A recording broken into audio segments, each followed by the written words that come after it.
हे exams net के champions, कैसे हैं आप सब? आशा करती हूँ आप सब बहुत बढ़िया होंगे और एग्जाम्स की तैयारी भी बहुत अच्छे से चल रही होगी। स्टूडेंट्स, आपने हमारी वेबसाइट www.examsnet.com को ज़रूर विजिट किया होगा और अगर नहीं किया है तो अभी कीजिए, क्योंकि यहाँ पर आपको बहुत सारे एंट्रेंस एग्जाम के क्वेश्चन पेपर्स उनकी डिटेल पीडीएफ सॉल्यूशंस के साथ मिल जाएंगे। एक बेहतर तैयारी के लिए आप हमारी ऐप भी डाउनलोड कर सकते हैं, जिसका लिंक आपको डिस्क्रिप्शन बॉक्स में मिल जाएगा। तो चलिए स्टूडेंट्स, आज हम सॉल्व करेंगे एसएससी स्टेनो ग्रेड सी और डी 18 नवंबर 2022 का शिफ्ट 2 का पेपर। इस पेपर में तकरीबन 50 क्वेश्चंस करेंगे हम इस पर्टिकुलर वीडियो में, जनरल इंटेलिजेंस और रीजनिंग के। तो चलिए जल्दी से स्टार्ट करते हैं। प्रश्न number 1, a very best of luck, here we go. उस अक्षर समूह का चयन कीजिए जो दी गई श्रृंखला में प्रश्न चिन्ह को प्रतिस्थापित करेगा और इसे तार्किक रूप से पूर्ण बनाएगा। तो यहाँ पर ये आपको श्रृंखला दी गई है, आपको ये ज्ञात करना है कि प्रश्नवाचक चिन्ह की जगह पर क्या आएगा। इस प्रश्न को करने के लिए हमें अल्फाबेटिकल प्लेस वैल्यू टेबल का निर्माण करना होगा। ये टेबल का निर्माण आपको बार-बार करने की ज़रूरत नहीं है, एक बार उसको बना के कहीं रख लीजिए, क्योंकि ये टेबल इतना महत्वपूर्ण है कि कम से कम 7-8 क्वेश्चंस इसके ऊपर बेस्ड आते हैं। तो चलिए टेबल बना लेते हैं। A, B, C, D, E, F, G, H, I, J, K, L, M, N, O, P, Q, R, S, T, U, V, W, X, Y और जेड। इनको स्थानांक दे देते हैं। 5, 6, 7, 8, 9, 10, 11, 12, 13, 15, 16, 17, 18, 19, 20, 21, 22, 23, 24, 25 और 26। तो चलिए सबसे पहले है आपके पास ये, फिर ये, फिर ये और फिर ये, यानी कि डब्ल्यू, एफ, जे स्थानांतरित हो रहा है। एक्स, एच, एम, वाई, जे, पी, जेड, एल, एस। तो अब यहाँ पे आप देखिए डब्ल्यू है 23 पे, 6, 10, 24, 25, 26, यहाँ पर आपको दिख रहा होगा जमा 1 में चल रहे हैं, तो यहाँ पर एक आ जाए ए आ जाएगा। अब ऐसे ही एच होता है 8वें स्थान पर, ये 10वें स्थान पर और ये 12वें, तो यानी कि जमा 2, जमा 2, जमा 2, जमा 2, 14वां स्थान होता है एन का। अब एम होता है आपका 13, 16, 19, तो जमा 3, जमा 3, जमा 3 और 22वां स्थान होता है वी का, जिसको देखते हुए ए एन वी, यानी कि मेरे पास पी विकल्प बिल्कुल सही उत्तर है, ए एन बी। आशा करती हूँ आप समझ गए होंगे। आगे है प्रश्न नंबर 2। एक कूट भाषा में रजत को इस प्रकार से लिखा जाता है और उसी भाषा में नीरज को इस प्रकार से लिखा जाता है, कूटबद्ध किया जाता है। उसी भाषा में मुकुल को किस प्रकार से कूटबद्ध किया जाएगा? तो इस क्वेश्चन को भी हल करने के लिए हमें अपने अल्फाबेटिकल टेबल का ही इस्तेमाल करना होगा, जो हमने अभी बात की थी। तो यहाँ पर रजत का कोड जो है वो है UCM, CW और नीरज का कोड है QKUC और M। अब देखिए आर का स्थानांक 18, 1, 10, 1, 20, 21, 3, 13, 3 और 23। यहाँ पर जमा 3, जमा 2, 3, जमा 2 और 3। इसी प्रकार आपका एन जो होता है वो 14वें स्थान पर है और क्यू जो होता है वो आपको 17वें स्थान पर, यानी कि जमा 3, ये 9 और ये 11, जमा 2, 18 और 21, जमा 3, 1 और 3, जमा 2, 10 और 13 जमा 3। तो इसी को देखते हुए मुकुल किसमें कूटबद्ध होगा? यानी कि अब मेरा तर्क है जमा 3, जमा 2, जमा 3, जमा 2 और जमा 3। तो मुकुल जो है m का स्थानांक 13, u का 21, k का 11, u का 21, l का 12 रहता है। तो 3 जमा 16वां स्थान p का, 2 जमा w, 3 n w और यहाँ पर 15वां स्थान होता है o का। तो ये बन गया PWNWO, जो कि है आपका पहला विकल्प। ऑप्शन ए रहेगा इस प्रश्न का सही उत्तर। आशा करती हूँ आप समझ गए होंगे। आगे है प्रश्न नंबर 3। उस विकल्प का चयन कीजिए जो पैटर्न को पूरा करने के लिए नीचे दी गई आकृति में प्रश्न चिन्ह को प्रतिस्थापित करेगा।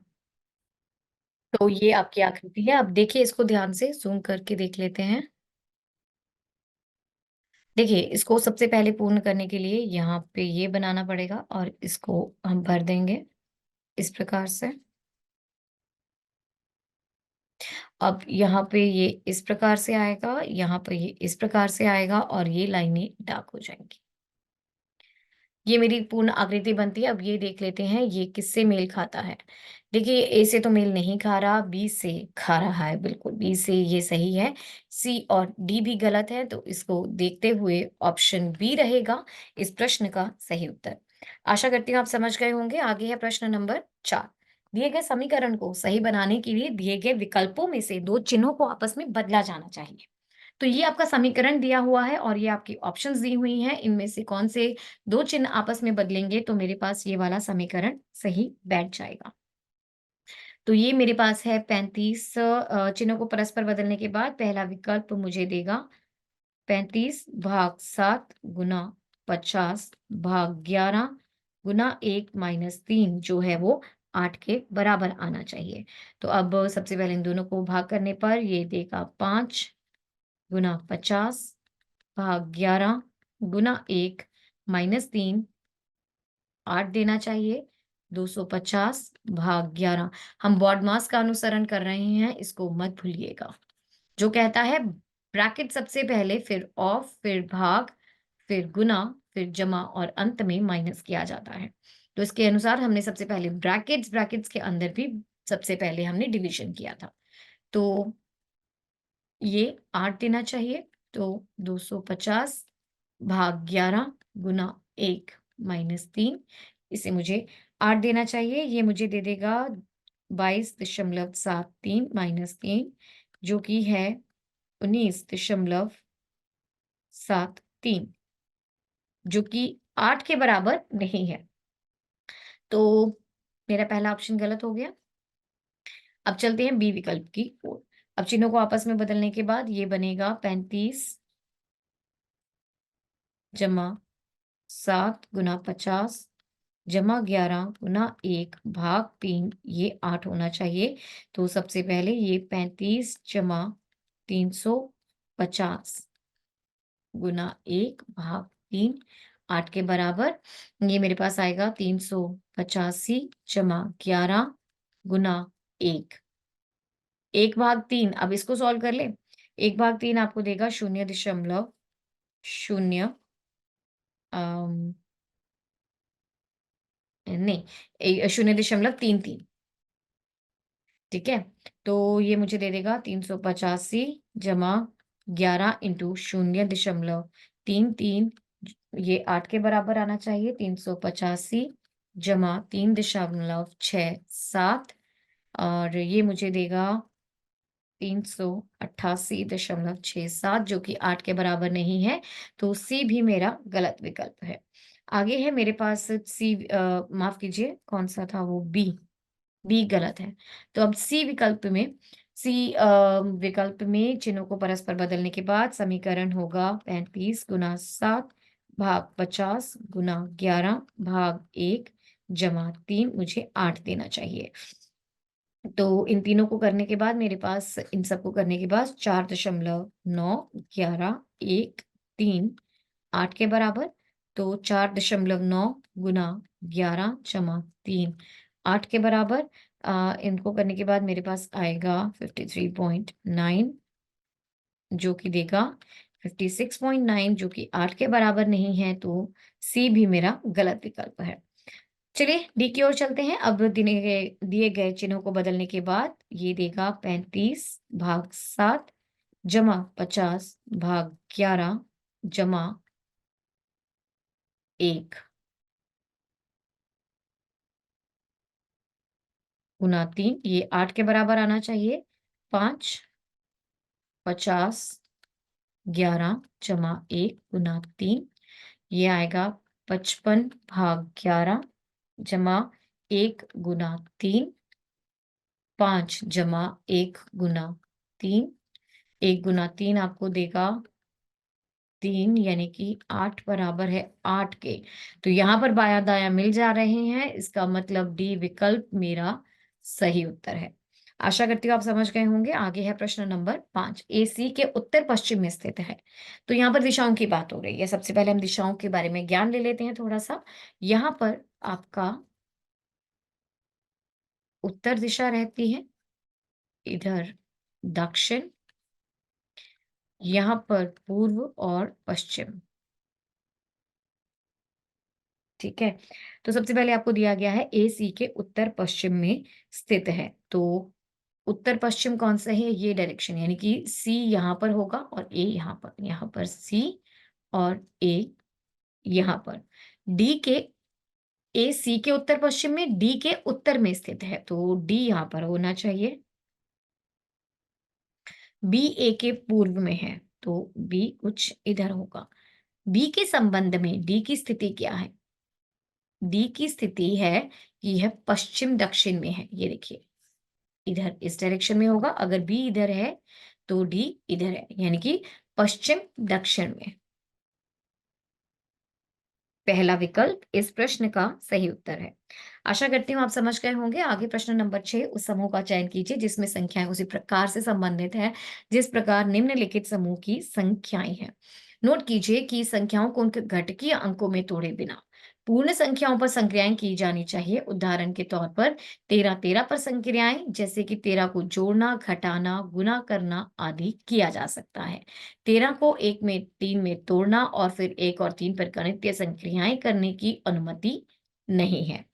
तो चलिए सबसे पहला समूह देख लेते हैं। 9, 7 और 189, 4, 13 और 156। देखिए, अगर मैं 9 को 7 से गुना करती हूँ और यानी कि पहली और दूसरी संख्या को गुना करती हूँ और उसमें 3 गुना करती हूँ, तो मेरे पास 189 आता है। ऐसे ही 4 गुना 13 गुना 3, ये मुझे देगा 52 को 3 से गुना किया जो कि 156 दे रहा है, जो कि मेरी तीसरी संख्या है। तो इसी प्रकार चलिए मेरा तर्क क्या स्थापित हुआ है कि पहली संख्या में दूसरी को गुना किया जाए और उसमें 3 को गुना किया जाए, तो मेरे पास तीसरी संख्या आती है। पहला ऑप्शन देखें, ए 5, 6, 5, 9, 160 और बी विकल्प 6, 9 और 162। तो 5 गुना 9 गुना 3 45 गुना 3, ये मुझे देगा 135 जो कि 160 नहीं है। तो 6 गुना 9 54 गुना 3, ये देगा मुझे 162 जो कि 162 है, यानी कि ए गलत है और बी विकल्प आपका सही है। चलिए सी और डी को भी देख लेते हैं। 8, 5, 125, 8 गुना 5 गुना 3, 40 गुना 3, 120 जो कि 125 नहीं है, तो सी भी गलत। डी 7, 8, 188। इन तीनों को आपस में गुना करने पर मेरे पास ये आता है 8, 168 जो कि 188 नहीं है, तो डी भी मेरा गलत हो गया, तो इसका अर्थ क्या रहा कि बी मेरा सही विकल्प है, ऑप्शन बी। आशा करती हूँ आप समझ गए होंगे। आगे है प्रश्न नंबर 7। उस शब्द युग्म का चयन कीजिए जो नीचे दिए गए शब्दों के युग्म में व्यक्त किए गए संबंध के समान संबंध को सबसे अच्छे से दर्शाता है। शब्दों को सार्थक अंग्रेजी शब्दों के रूप में माना जाना चाहिए और शब्द अक्षरों की संख्या, व्यंजनों की संख्या, स्वरों की संख्या के आधार पर एक दूसरे से संबंधित नहीं होने चाहिए। तो चलिए सबसे पहले आपके पास जो दिया गया शब्द युग्म है वो है पैसेंजर बस। देखिए एक पैसेंजर जो है वो बस से यात्रा करता है।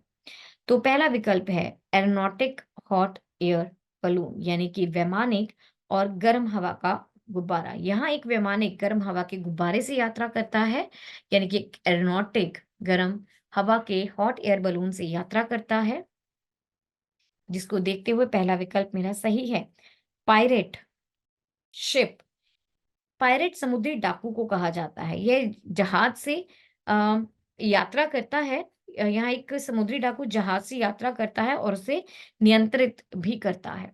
तो यहाँ पर इस प्रश्न में आपका ये जो बी विकल्प है वो इस सही युग्म को नहीं दर्शा रहा। तो ये उस जहाज को चलाता है, नियंत्रित करता है।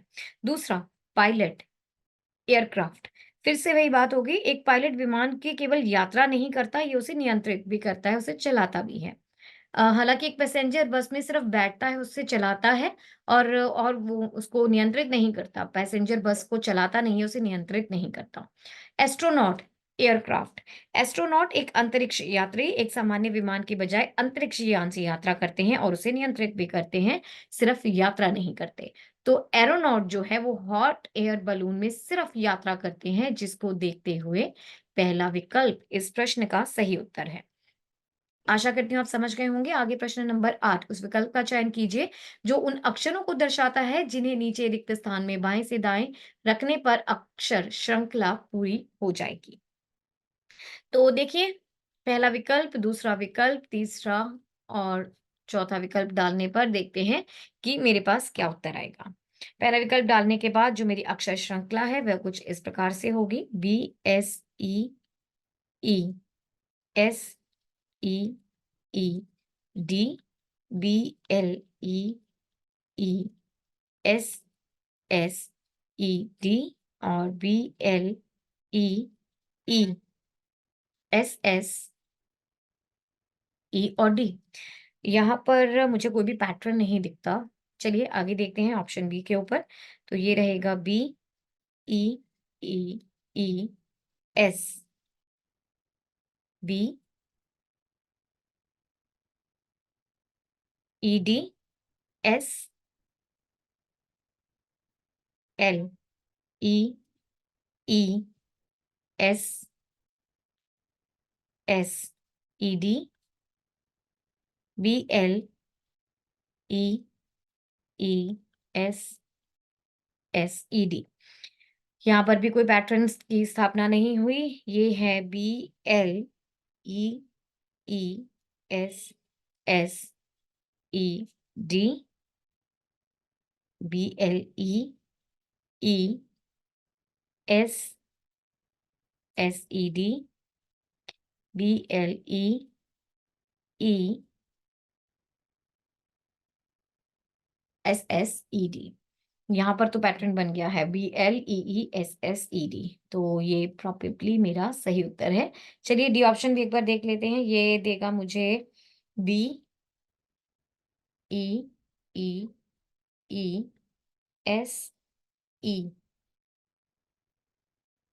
एक मिनट, B E E E S E E D, B L E S S S E D, B L E E S S E D. यहाँ पर भी कोई पैटर्न नहीं बन रहा, इसका मतलब सी विकल्प मेरा सही उत्तर है। आशा करती हूँ आप समझ गए होंगे। अगले प्रश्न पे चलते हैं। प्रश्न नंबर 9, दी गई आकृति में कितने त्रिभुज हैं? तो ये आकृति दी गई है, इसमें आपने ये ज्ञात करना है कि इसमें कितने त्रिभुज हैं। चलिए देखते हैं।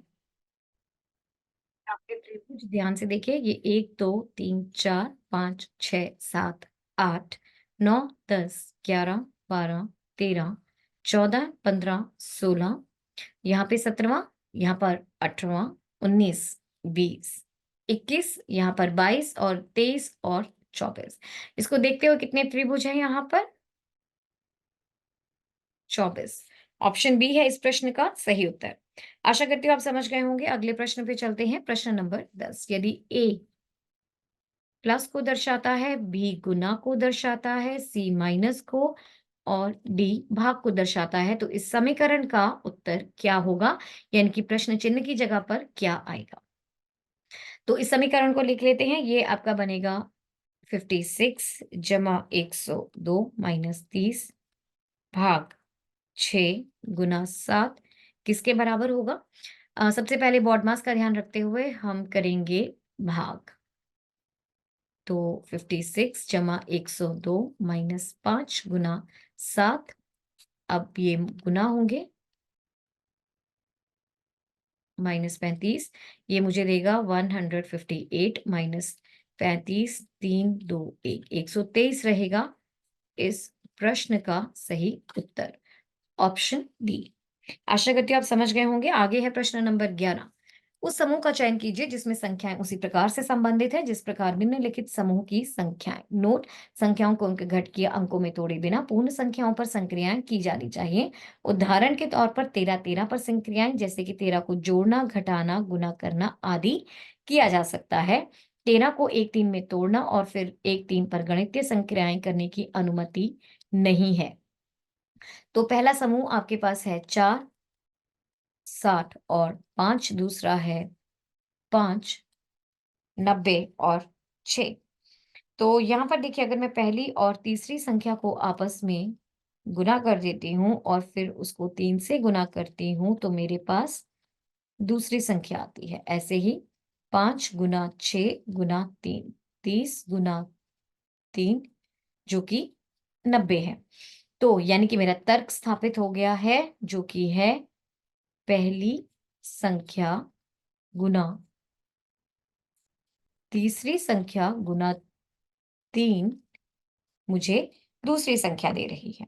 तो चलिए सारे विकल्पों को देख लेते हैं। पहला विकल्प 7 84 और 4। 7 गुना 4 गुना 3, ये मुझे देगा 28 गुना 3 जो कि 84 के बराबर है। तो ए विकल्प तो मेरा वैसे ही सही हो गया। चलिए बी को देखते हैं। ये है 9 63 और 2, 9 गुना 2 गुना 3 18 गुना 3, ये होगा 54 जो कि दूसरी संख्या नहीं है।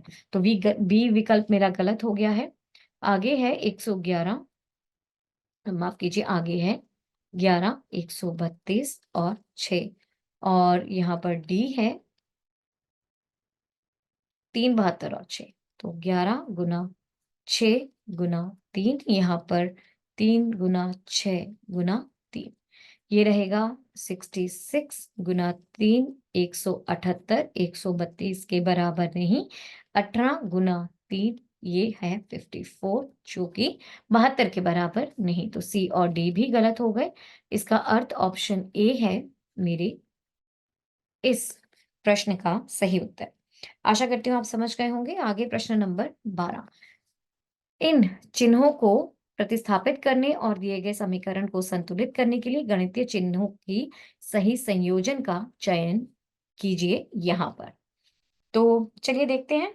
यहाँ पर चिन्हों को प्रतिस्थापित करने के बाद मेरे पास पहली वाले विकल्प को डालने के पास मेरे पास जो समीकरण बनेगा वो होगा 52 गुना 4 गुना 38 जमा 5 बराबर होना चाहिए 5 गुना शून्य के, जो कि खुद शून्य है। देखिए, यहाँ पर कोई भी रकम आपकी माइनस की नहीं है, ठीक है? तो इसका मतलब ये एक पॉजिटिव, मतलब एक पॉजिटिव यहाँ पर कोई नंबर आएगा मेरे पास, जो कि शून्य के बराबर कभी भी नहीं हो सकता। तो आपको अपना समय व्यर्थ करने की ज़रूरत नहीं। ऑप्शन ए तो वैसे ही गलत हो जाएगा। बी, इनमें चिन्हों को चलिए हम फिर भी एक बार मैं बता देती हूँ आपको। इन सबको गुना करने के बाद मेरे पास आएगा 7 9 0 4, इसमें जब मैं 5 गुना करूँगी तो ये शून्य आना चाहिए, पर ये शून्य नहीं आता। तो ये गलत हो गया। चलिए बी विकल्प दिए गए चिन्हों को प्रतिस्थापित करने के बाद ये बनेगा 52 भाग 4 बराबर 38 माइनस 5 गुना 5 जमा 0। बॉडमास का ध्यान रखिएगा इसको हल करते वक़्त, यानी कि सबसे पहले ब्रैकेट्स, फिर ऑफ, फिर भाग, गुना, जमा और फिर घटाव। तो 13 बराबर आना चाहिए 38 माइनस 25 के, 13 बराबर है 13 के, तो यानी कि बी ऑप्शन मेरा सही हो गया है। चलिए सी की तरफ चलते हैं। चिन्हों को बदलने के बाद मेरा समीकरण होगा 52 गुना 4 जमा 38 भाग 5 बराबर आना चाहिए 5 माइनस 0 के। इन दोनों को भाग करते हैं तो 52 गुना 4 जमा 7.6, ये 5 के बराबर। इन दोनों को गुना करने के बाद मेरे पास 208, 7.6, 215.6, ये 5 के बराबर नहीं है। तो ये भी मेरा गलत हो गया है। आगे चलते हैं डी की ऑप्शन की तरफ। चिन्हों को बदलने के बाद मेरा समीकरण होगा 52 भाग 4 बराबर 38 माइनस 5 भाग 5 के गुना 9 गुना 0। तो यहाँ पर आएगा 13 और ये होगा 38। इसको हल करने के बाद मेरे पास 0 आ जाएगा और 13 तो 38 के बराबर नहीं होता है, तो इसका मतलब डी भी गलत है। मेरे पास बी विकल्प सही उत्तर है, ऑप्शन बी। आशा करती हूँ आप समझ गए होंगे। आगे चलते हैं प्रश्न नंबर 13। सनी बिंदु ए से पश्चिम की ओर 3 किलोमीटर चलता है। चलिए दिशाओं की एक बार दोबारा से बात कर लें। यहाँ पर उत्तर, दक्षिण, पूर्व और पश्चिम। तो यहाँ पे सनी बिंदु ए से पश्चिम की ओर 3 किलोमीटर चलता है। तो ए से पश्चिम की ओर इधर 3 किलोमीटर चलता है। फिर वह दाएं मुड़ता है और 6 किलोमीटर चलता है। तो यहाँ पे वो 6 किलोमीटर चला। अब वह पुनः दाएं मुड़ता है और 3 किलोमीटर चलता है। यहाँ पर अ, अंत में वह बाईं ओर मुड़ता है और बिंदु बी तक पहुंचने के लिए 3 किलोमीटर चलता है। बाएं मुड़ने के बाद वह 3 किलोमीटर चला और यहाँ पर बी बिंदु पर पहुंच गया। अब आगे दिया हुआ है बिंदु ए पर फिर से पहुंचने के लिए उसे अब कितनी दूर और किस दिशा में चलना चाहिए। तो बी से ए तक पहुंचने के लिए उसको कितना चलना चाहिए? 3 जमा 6, यानी कि उसको 9 किलोमीटर दक्षिण दिशा की ओर चलना चाहिए। ऑप्शन ए इस प्रश्न का सही उत्तर। आशा करती हूँ आप समझ गए होंगे। आगे चलते हैं। प्रश्न नंबर 14। एक निश्चित कोड भाषा में नर्दरन को इस प्रकार और ओपोनेंट को इस प्रकार से लिखा जाता है। ऑर्गेनाइज को उसी भाषा में किस प्रकार लिखा जाएगा? अब देखिए इनको जब आप देख रहे हैं नर्दरन को RONORTHERN,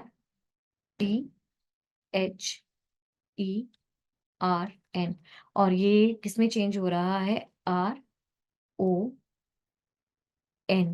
देखिए काफी वर्ड्स जो हैं वो सेम हैं। EHTRN। देखिए यहाँ पर R और N चेंज नहीं हुए।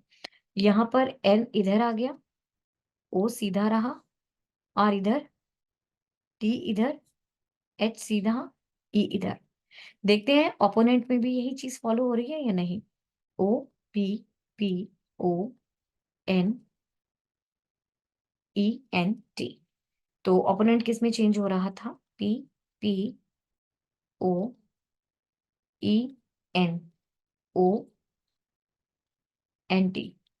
N और T नहीं बदले। O इधर गया, एक मिनट,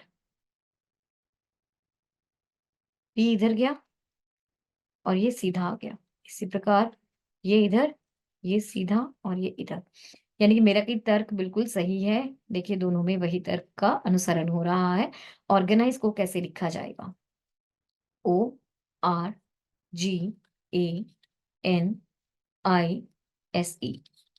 तो S और E तो नहीं बदलेंगे। O यहाँ पर, G यहाँ पर, R यहाँ पर, इसी प्रकार A यहाँ पर, N यहाँ पर और I यहाँ पर। तो मेरा कोड क्या बन गया यहाँ पर? GROINASE।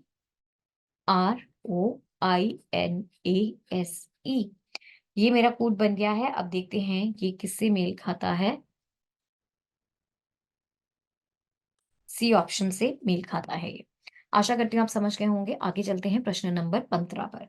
उस आकृति का चयन कीजिए जो निम्नलिखित श्रृंखला में प्रश्न चिन्ह को प्रतिस्थापित करेगी।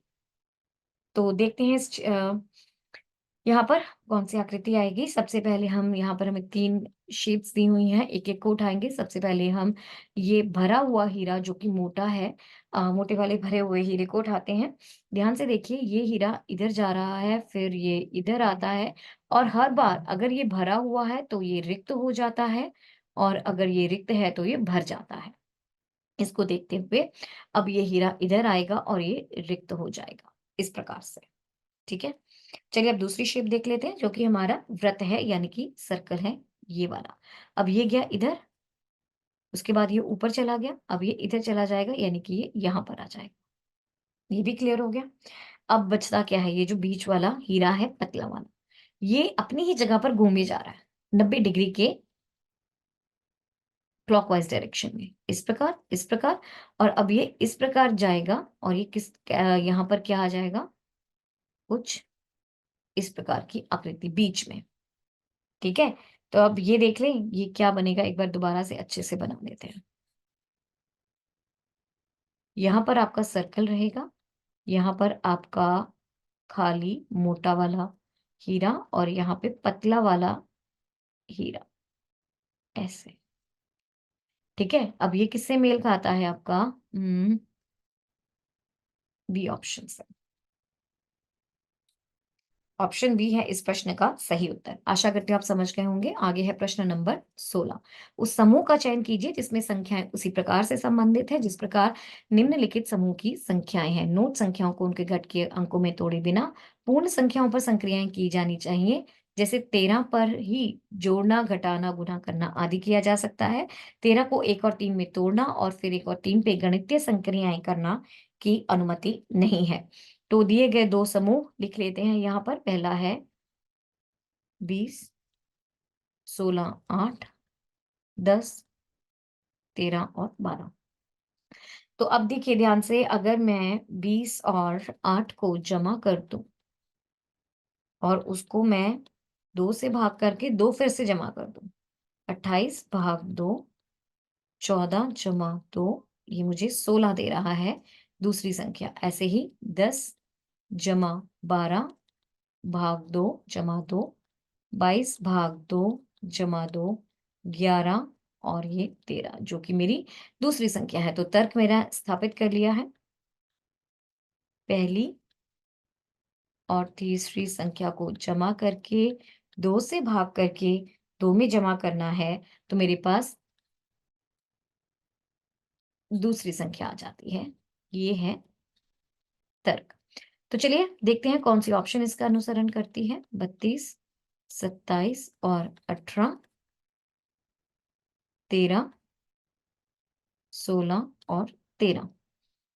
यहाँ पर 32 और 18 भाग 2 जमा 2, 40 और नहीं 50, 25 और ये 27 जो कि मेरी दूसरी संख्या है, तो ए मेरा सही विकल्प है।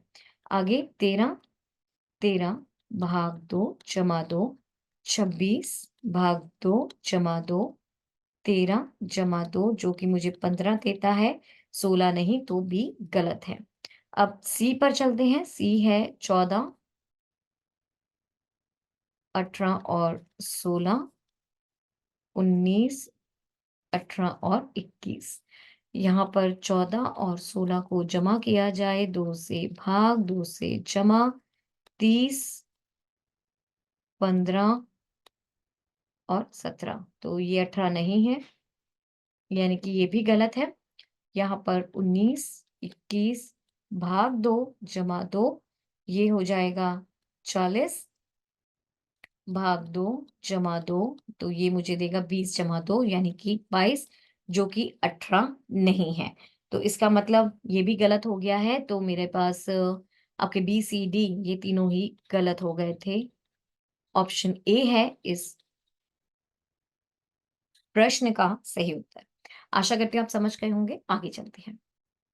प्रश्न नंबर 17, नीचे 3 कथन और उनके बाद 1, 2, 3, 4 से क्रमांकित 4 निष्कर्ष दिए गए हैं। कथनों को सत्य मानते हुए भले ही वे सामान्यतः ज्ञात तथ्यों से भिन्न प्रतीत होते हों, निर्णय लीजिए कि कौन सा निष्कर्ष तार्किक रूप से कथनों का अनुसरण करता है। तो पहला कथन है आपका कि कुछ पर्दे जो हैं वो तकिया हैं। यहाँ पर वेन आरेख का प्रयोग करते हुए कुछ पर्दे तकिया हैं।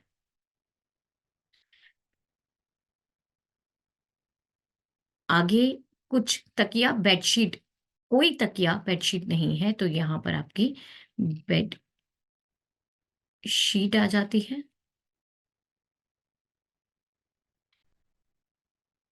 आगे कुछ पर्दे बेडशीट है।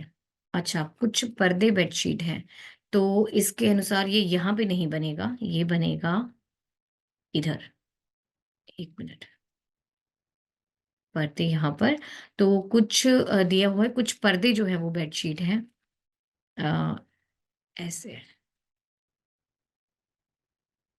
कुछ पर्दे बेडशीट है।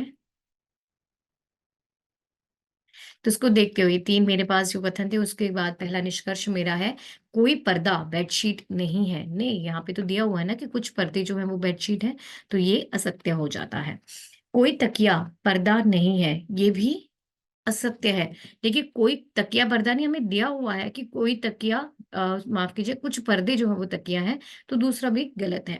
तीसरा, कुछ बेडशीट पर्दे हैं, बिल्कुल कुछ बेडशीट पर्दे हैं, ये वाली बेडशीट्स जो है पर्दे हैं। कुछ तकिए पर्दे हैं, जी कुछ तकिए भी पर्दे हैं, तो तीसरा और चौथा निष्कर्ष मेरा सही है। तो इसको देखते हुए सी ऑप्शन रहेगा इस प्रश्न का सही उत्तर। आशा करती हूँ आप समझ गए होंगे। आगे प्रश्न नंबर 18, निम्नलिखित 4 अक्षर समूह में से 3 एक निश्चित तरीके से समान है और एक भिन्न है। भिन्न समूह का चयन कीजिए।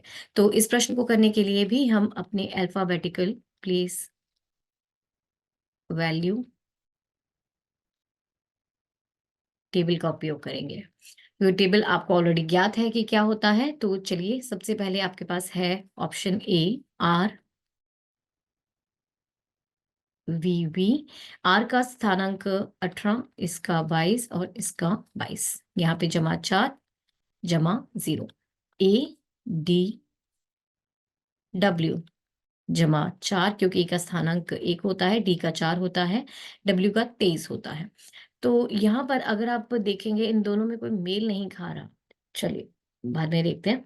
ई एच और एस, जे एम और एन। अब आप अगर यहाँ पे देखिए, ई 5 पर होता है, जे 10 पर होता है, जे जे 10 पे होता है।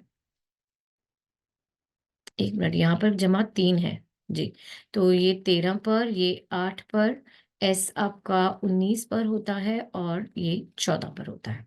चलिए, अब यहाँ पे जमा 3 और यहाँ पर भी जमा 3, यहाँ पर भी जमा 3।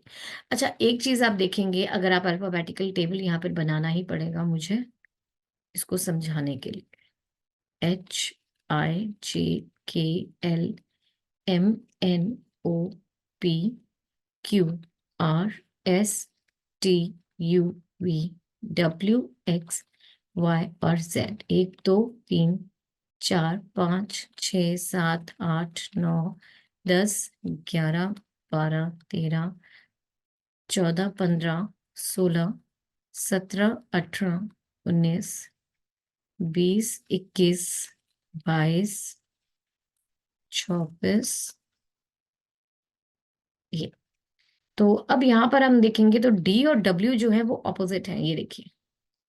इसी प्रकार एच और एस ऑपोजिट है, इसी प्रकार एम और एन ऑपोजिट है, और वी तो ऑपोजिट नहीं है, तो ये एक दूसरे के विपरीत बैठे हुए हैं, है ना? तो देखिए यहाँ पर क्या लॉजिक है, यहाँ पर तर्क है जमा 3 और विपरीत यानी कि ऑपोज़िट। यहाँ पर भी जमा 3 और विपरीत। अब यहाँ पर था जमा 4 और जमा 0। तो इसका मतलब यही मेरा भिन्न है, ऑप्शन ए है इस प्रश्न का सही उत्तर। आशा करती हूँ आप समझ गए होंगे। आगे प्रश्न नंबर 19, उस विकल्प का चयन कीजिए जो तीसरी संख्या से उसी प्रकार से संबंधित है, जिस प्रकार से दूसरी पहली से और छठी पाँचवीं से, यानी कि इन दोनों में कोई संबंध है, वही संबंध इन दोनों में भी है। उस तर्क को मानते हुए आपको ये ज्ञात करना है कि 32 जो है वो किससे संबंधित है। तो मेरे पास जो 2 समूह हैं 24, 15, 46 और 26। तो यहाँ पर अगर मैं इन दोनों को देखती हूँ, देखिए 24 को अगर मैं 2 से भाग कर दूँ और 3 जमा कर दूँ, तो मेरे पास 15 आता है। इसी प्रकार 46 को मैं 2 से भाग कर दूँ और 3 जमा कर दूँ, तो मेरे पास 26 आता है। तो तर्क कुछ इस प्रकार है कि पहली संख्या में 2 भाग करके उसमें 3 जमा करने पर मेरे पास दूसरी संख्या आती है। तो इसी प्रकार यहाँ पर है 32 और प्रश्न चिन्ह। तो 32 भाग 2 जमा 3, 16 जमा 3 यानी कि 19। तो इस प्रश्न का सही उत्तर ऑप्शन बी है। आशा करती हूँ आप समझ गए होंगे। आगे चलते हैं प्रश्न नंबर 20 पे। दिए गए समीकरण को सही बनाने के लिए विकल्पों में से किन 2 संख्याओं को आपस में बदला जाना चाहिए? तो इस प्रश्न को करने के लिए आपको मालूम है हमें क्या करना होगा, हमें एक-एक ऑप्शन को आपके इस समीकरण में डाल के चेक करना पड़ेगा। तो चलिए सबसे पहले ऑप्शन को देखते हैं। अगर मैं 11 और 15 को इसमें आपस में बदल के देखती हूँ, तो मेरे पास जो समीकरण बनेगा वो कुछ इस प्रकार होगा ऑप्शन ए के लिए। ये होगा 63 भाग 9 जमा 17 भाग 11, 11 बदला जाएगा सच। तो यहाँ पर आ जाएगा 15 बराबर है 11 माइनस 195 भाग 17 माइनस 2। तो ये आएगा आपके लिए 7, 17 भाग 15, 11।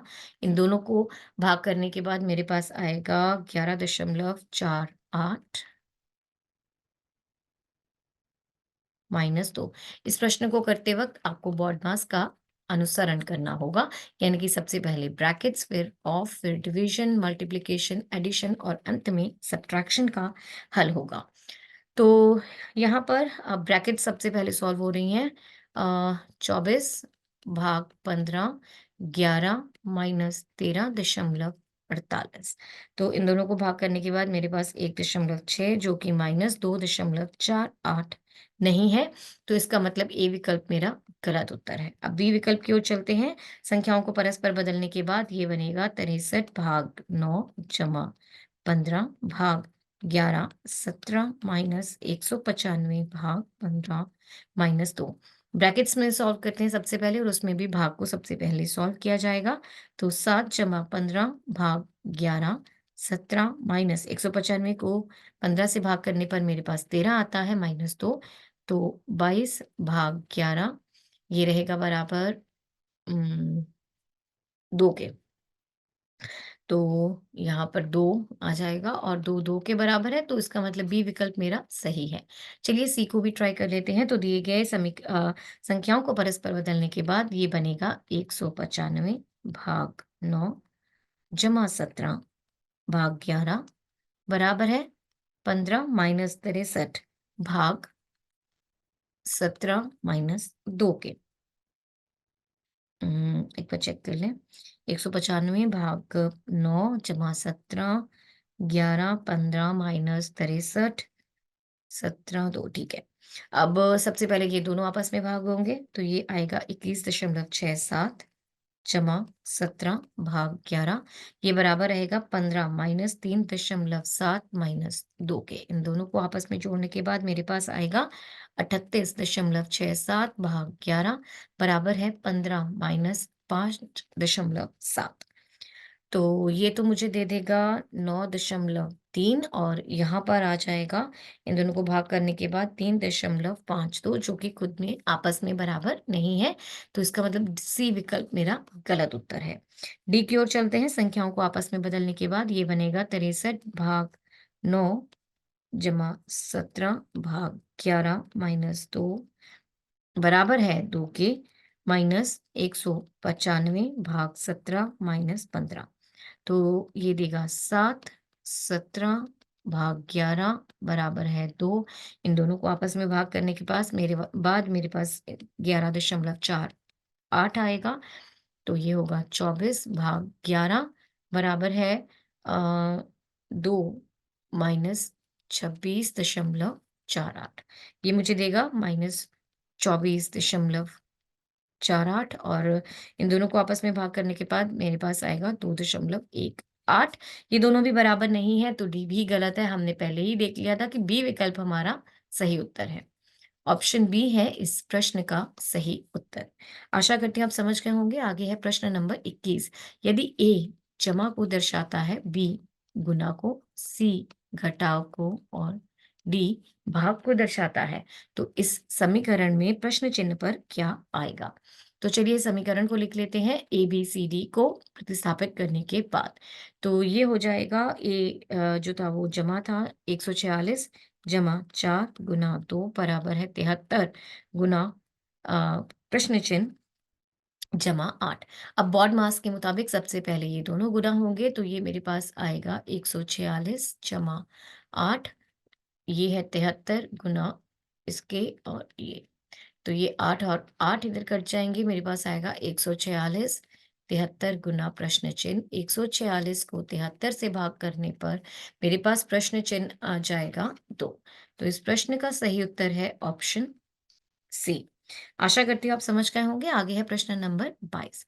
निम्नलिखित में कौन सी संख्या दी गई श्रेणी में प्रश्न चिन्ह को प्रतिस्थापित करेगी? तो संख्या लिख लेते हैं, श्रृंखला लिख लेते हैं। 64, 67, 76, 103 और प्रश्न चिन्ह। देखिए यहाँ से यहाँ आपको 3 जमा किए, यहाँ से यहाँ आपने 9, 27, अब यहाँ से यहाँ हमने ज्ञात करना है। तो देखिए यहाँ पर क्या हो रहा है, हमने इसको 3 से गुना किया, इसको भी 3 से गुना किया, अब इसको भी 3 से गुना करेंगे तो मेरे पास यहाँ पर 81 आ जाएगा। 103 में 81 जमा करने पर मेरे पास आएगा 184, जिसके मुताबिक तीसरा विकल्प इस प्रश्न का सही उत्तर है। आशा करते हैं आप समझ गए होंगे। आगे है प्रश्न नंबर 23। नीचे 3 कथन और उनके बाद 3 निष्कर्ष दिए गए हैं। कथनों को सत्य मानते हुए भले ही वे सामान्यतः ज्ञात तथ्यों से भिन्न प्रतीत होते हों, निर्णय लीजिए कि कौन सा निष्कर्ष तार्किक रूप से कथनों का अनुसरण करता है। वेन आरेख का प्रयोग करते हुए चलिए बनाते हैं पहला कथन। सभी खजूर काजू हैं। सभी खजूर काजू हैं।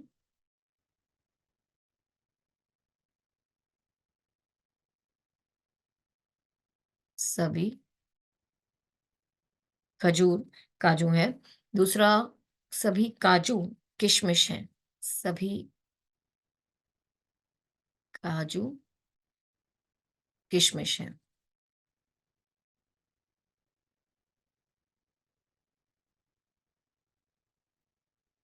आगे तीसरा, कुछ किशमिश जो हैं वो बादाम हैं।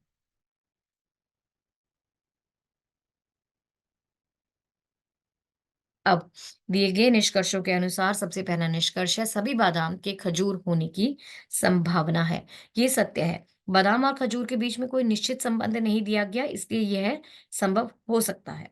दूसरा, सभी खजूर किशमिश हैं। ये भी सत्य ये हाँ, ये भी सत्य है। सभी खजूर काजू हैं और सभी काजू किशमिश हैं, इसलिए सभी खजूर किशमिश ही हैं। तीसरा, कोई काजू बादाम नहीं है। नहीं, ये देखिए काजू और बादाम। अच्छा, कोई काजू बादाम नहीं है, ये असत्य है। काजू और बादाम के बीच में कोई भी निश्चित संबंध नहीं दिया गया, इसलिए ये केवल संभव ही हो सकता है। तो इसका मतलब हमारे पास पहला और दूसरा निष्कर्ष जो है वो अनुसरण करते हैं। ऑप्शन बी रहेगा इस प्रश्न का सही उत्तर।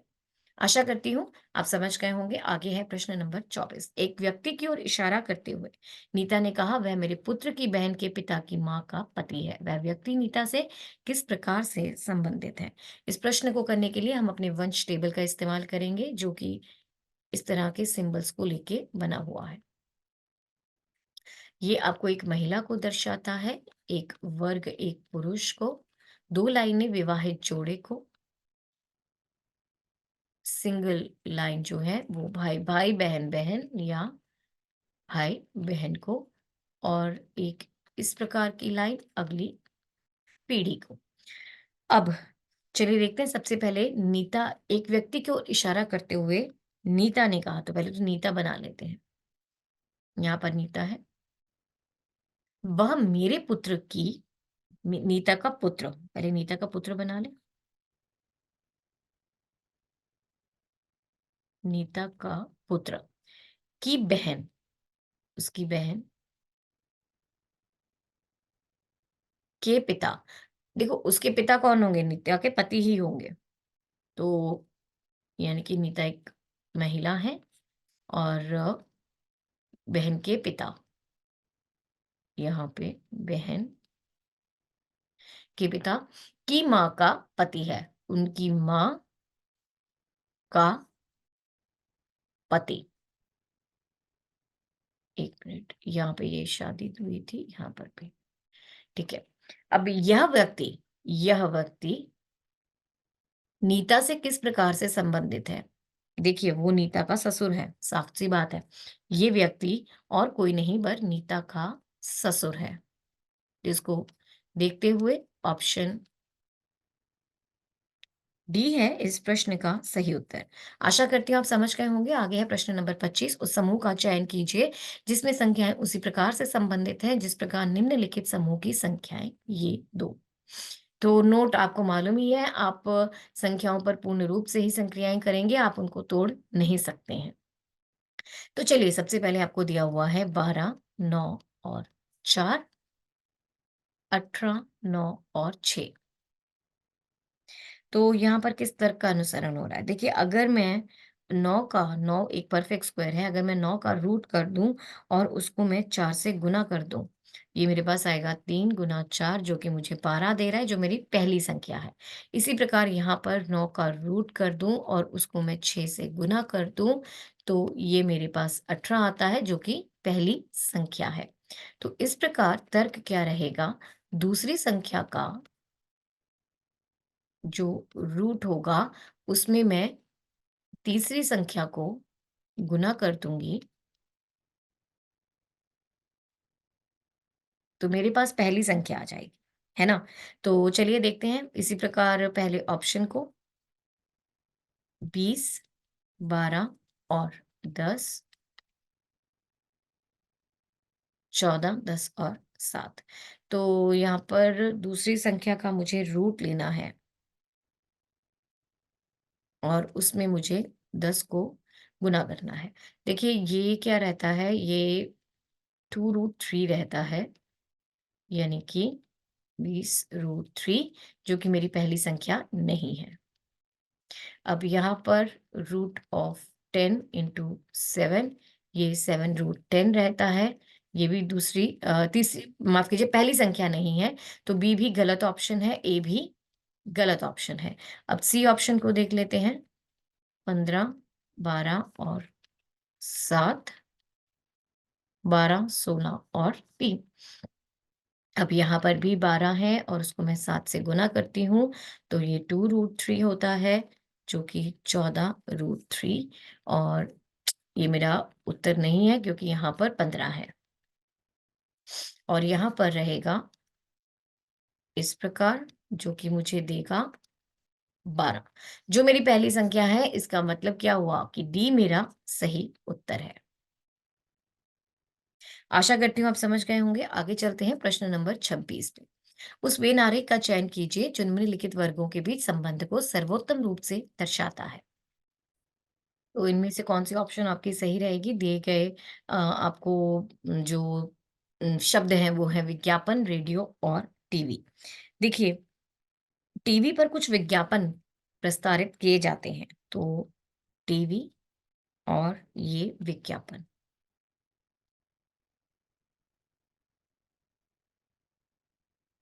आगे रेडियो, जो रेडियो पर भी कुछ विज्ञापन प्रसारित किए जाते हैं, हालाँकि टीवी और रेडियो का आपस में कोई भी संबंध नहीं है, तो ये इसका सही अनुसरण रहेगा वेन आरेख में। तो ये मैच करता है आपके बी ऑप्शन के साथ। देखिए विज्ञापन टीवी पर भी दिखाए जाते हैं, रेडियो पर भी दिखाए जाते हैं। टीवी और रेडियो का आपस में कोई भी संबंध नहीं है। तो इसको देखते हुए बी विकल्प मेरा सही उत्तर है। आगे है प्रश्न नंबर 27। उस वही आरेख का चयन कीजिए जो निम्नलिखित वर्गों के बीच के संबंध को सर्वोत्तम रूप से दिखाता है। पहला है आपके पास कोडिंग, फिर है जावास्क्रिप्ट और फिर फॉरट्रैन। देखिए जावास्क्रिप्ट और फॉरट्रैन दोनों ही कोडिंग की भाषाएँ हैं। तो यहाँ पर अगर मैं यहाँ पर कोडिंग रख लेती हूँ, तो यहाँ पर आपकी रहेगी जावास्क्रिप्ट और फॉरट्रैन।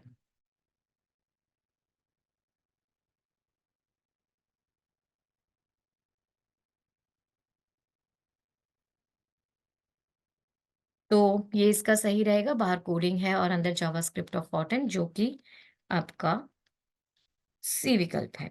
आशा करती हूँ आप समझ गए होंगे। आगे प्रश्न नंबर 28। पी परसेंटेज क्यू का अर्थ क्या है कि पी क्यू का भाई है।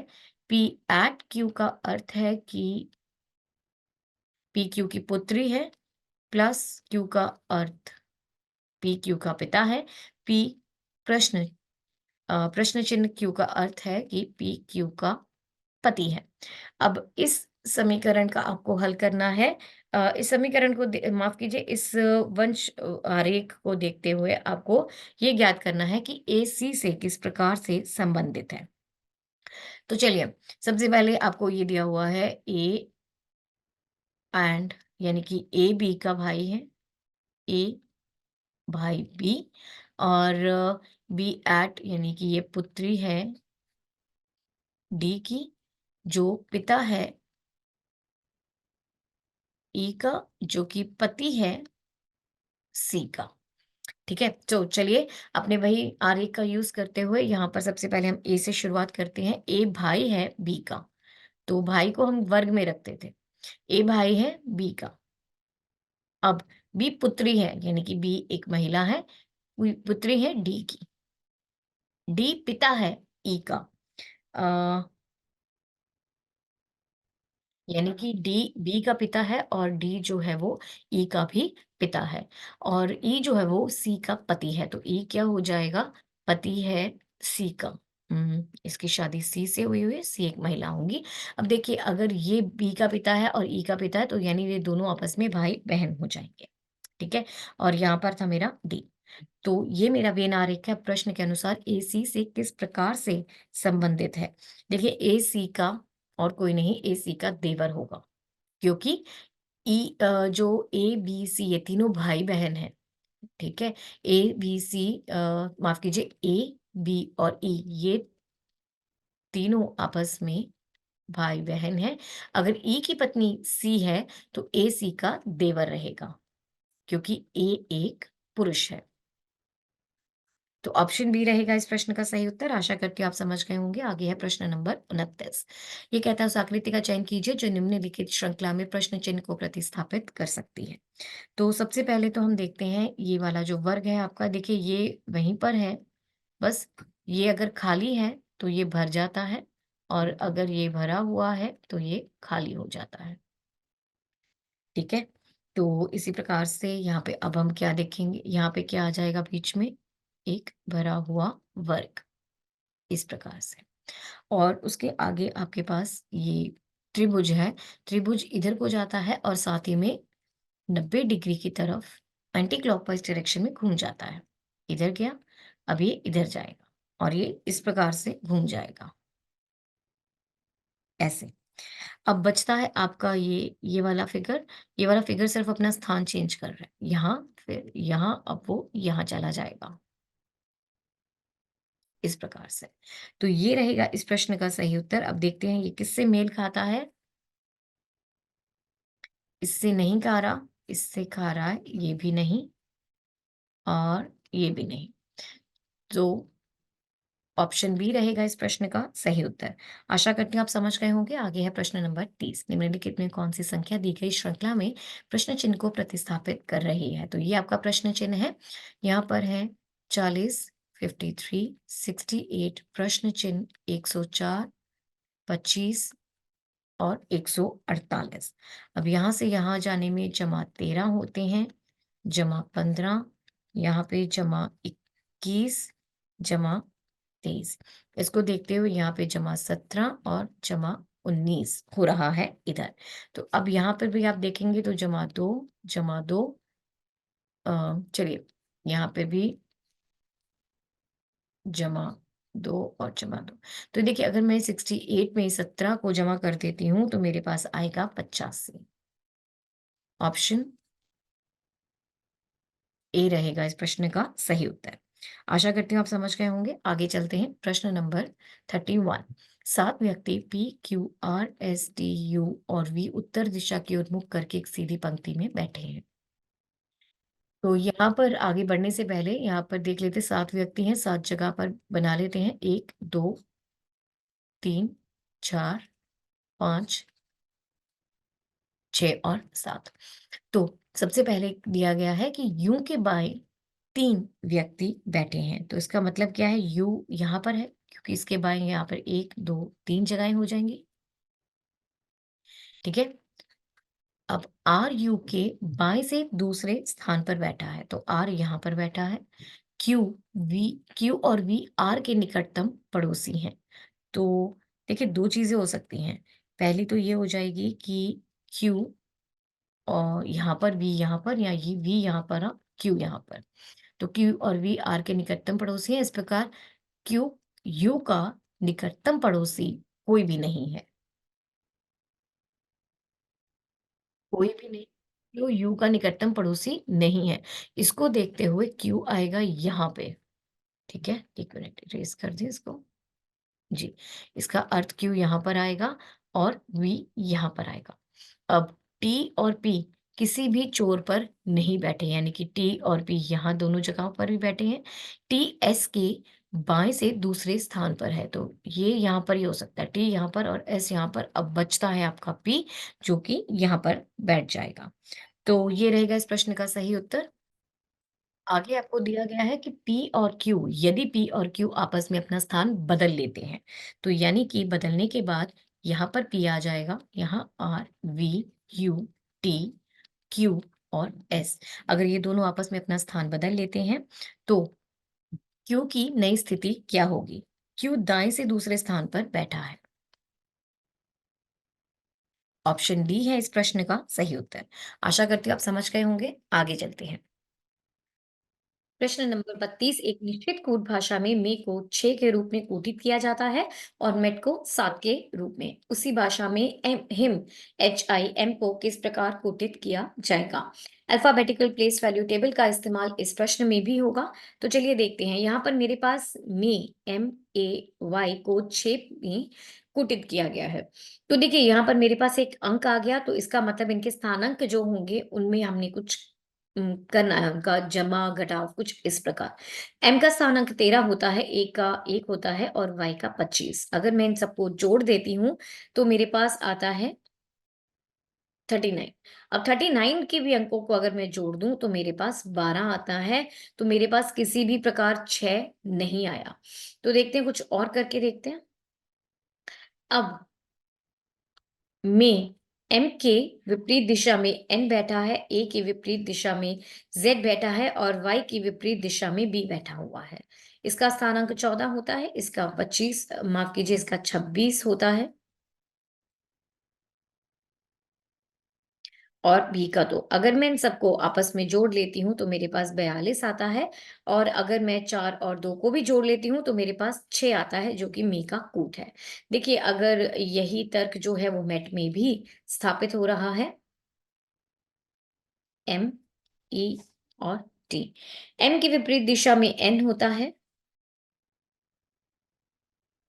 ई की विपरीत दिशा में वी और टी की विपरीत दिशा में जी होता है। तो इसका 14, इसका स्थानांक 22, इसका 7, इन सबको मैं जमा कर लेती हूँ तो मेरे पास 43 आ जाएगा, जिसमें मैं 4 और 3 को जमा करूंगी तो 7 आ जाएगा, जो कि मेरा ये कूट है। तो उसका मतलब हमारा तर्क सही है। हमने विपरीत दिशा के अल्फाबेट्स को उठाना है और फिर उनके स्थानांकों को हमने योग करना है। इसी प्रकार एच, आई और एम। अब एच की विपरीत दिशा में एस होता है, आई की विपरीत दिशा में आर और एम की विपरीत दिशा में एन होता है। इसका स्थानांक 19, 18 और 14, इन सबको जब मैं जमा कर लेती हूँ तो मेरे पास आएगा 51, यानी कि 5 जमा 1 6। तो इसका कूट जो है वो 6 रहेगा, ऑप्शन सी रहेगा इस प्रश्न का उत्तर। आशा करती हूँ आप समझ गए होंगे। आगे चलते हैं प्रश्न नंबर 33 पर। 10 अक्टूबर 2021 को सप्ताह का कौन सा दिन था? देखिए, ये बड़े इंपॉर्टेंट क्वेश्चन है। आपको इन क्वेश्चन पेपर्स में एक सवाल इस टॉपिक का पक्का आएगा ही। चलिए देखते हैं। सबसे पहले हम देख लें यहाँ पर वर्ष और उनके विषम दिन। तो 100 वर्ष, 200, 300 और 400, इसमें 5 विषम दिन होते हैं, 3, 1 और 0। ऐसे ही अगर मैं अधिवर्ष को देखती हूँ तो अधिवर्ष में 2 विषम दिन और सामान्य वर्ष में 1 विषम दिन होता है। अब मेरे पास है 2021, 2021 नहीं 2020 लेंगे, क्योंकि यहाँ पर 10 अक्टूबर 2021 है तो हम 2020 तक का साल लेंगे। ये होगा 2000 जमा 20। अब इसमें तो 0 विषम दिन होंगे क्योंकि 400 का मल्टीपल है। और 20 में कितने विषम दिन होंगे उसको देखने के लिए पहले हम देखते हैं कि अगर मैं 20 को 7 से नहीं 4 से, क्योंकि मुझे लीप ईयर देखने हैं, तो इसमें 5 20 में 20 वर्ष में 5 आपके लीप ईयर होते हैं। और कितने बच गए? 20 माइनस 5, 15 आपके सामान्य वर्ष होते हैं। अब आपको मालूम है कि जो लीप ईयर होते हैं उसमें 2 विषम दिन होते हैं और सामान्य में 1 विषम दिन। तो इसका अर्थ 5 इंटू 2 जमा 15 इंटू 1, ये देगा 0 जमा 10 जमा 15, यानी कि 2020 तक 25 विषम दिन होते हैं। अब बात करते हैं 10 अक्टूबर तक के।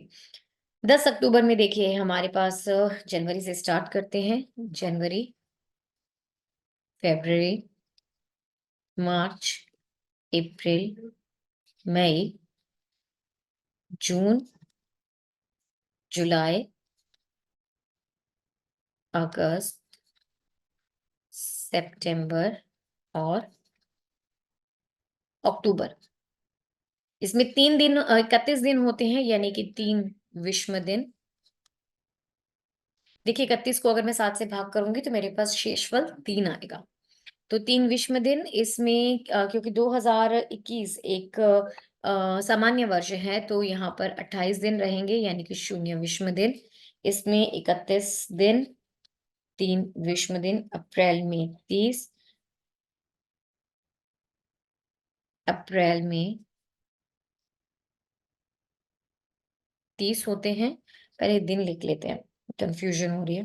31 और जून में 30, 31, 31, 30 और अक्टूबर हमने 10 तारीख ली थी तो 10। अब 10 में कितने विषम दिन होते हैं? 7 से भाग करूंगी तो 3 विषम दिन रहेंगे और इसमें 2 विषम दिन,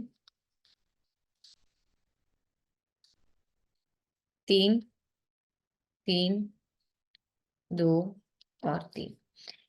अब इसमें 2 विषम दिन, इसमें 3 विषम दिन। कुल कितने विषम दिन हो गए? 3 जमा 3 जमा 3, 1 2 3 4 5 6, यानी कि 18 जमा 1 2 3 यानी कि 6 यानी कि 24 विषम दिन है।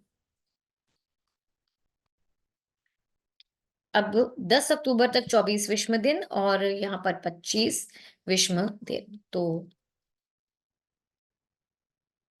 कुल विषम दिन 25 जमा 24 यानी कि 49।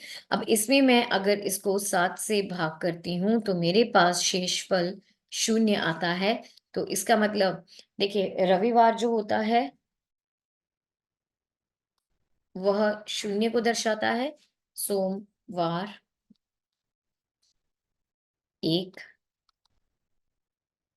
मंगलवार 2, 3, 4, 5